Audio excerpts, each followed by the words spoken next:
কি রে রিয়াজ, ডাক্তার কি বললেন? আব্বা, মায়ের হাড়ের অবস্থা খুবই খারাপ, ইমিডিয়েটলি অপারেশন করতে হবে, তা না হলে মাকে বাঁচানো যাবে না। অপারেশন করতে হবে? সে তো অনেকগুলো টাকার ব্যাপার। প্রায় 4 লক্ষ।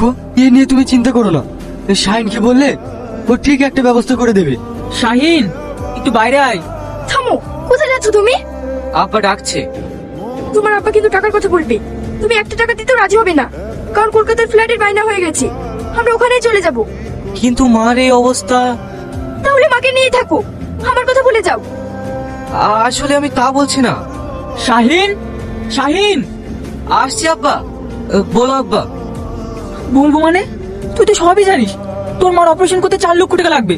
তুই যদি না, আমি এক টাকা দিতে পারবো না, কারণ আমরা এই বাড়িতে থাকছি না। এই বাড়িতে থাকবি না মানে? কোথায় যাবি তুই? কলকাতা, আমরা একটা ফ্ল্যাট নিয়েছি, আজকের পর থেকে ওখানেই থাকবো। ফ্ল্যাট নিয়েছিস, ভালো কথা, তাই বলে এই বাড়ি ছেড়ে যাস না। হ্যাঁ, তো যাবেই না, কারণ আর ঘরে বসে খাওয়া ছাড়া আপনাদের তো কিছুই করার নেই, সেটা আমি আর হতে দিচ্ছি না। ঠিকই বলেছো বৌমা, যাও তোমরা ফ্ল্যাটেই চলে যাও।